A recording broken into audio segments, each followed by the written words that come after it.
अस्सलाम वालेकुम friends, welcome back to my channel.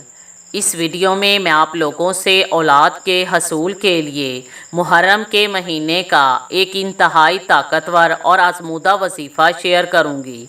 मुहर्रमुल हराम का महीना शुरू होने वाला है। मुहर्रमुल हराम में आले नबी के घराने पर बहुत मज़ालिम ढाए गए, जिनको उम्मत मुसलमा कभी फरामोश नहीं कर सकती, और मुसलमान क़यामत तक आले नबी के घराने पर किए गए मज़ालिम पर आंसू बहाते रहेंगे। मुहर्रमुल हराम को बहुत ज़्यादा फजीलत हासिल है। कुरान मजीद में अल्लाह पाक ने 4 महीनों को हुर्मत वाला कहा है, और इन हुर्मत वाले 4 महीनों में एक महीना मुहर्रम है।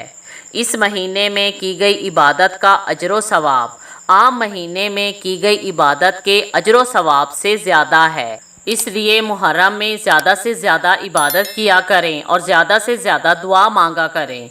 पिछले साल मुहर्रम में मैंने ये वजीफ़ा शेयर किया था और इसकी बरकत से बहुत सी बे औलाद औरतों ने कंसीव किया था।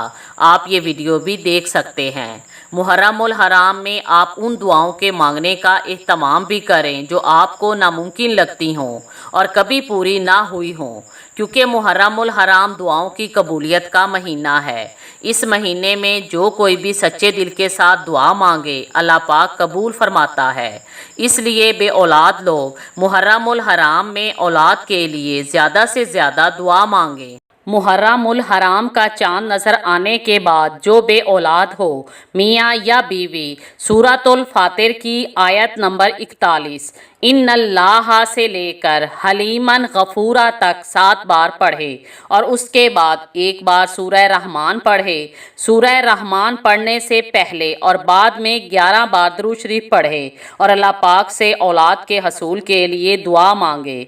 इंशाअल्लाह ताला इस अमल करने वाले की दुआ कभी रद्द नहीं होगी और अगला मुहर्रम आने से पहले वो साहिबे औलाद होगा। Thanks for watching.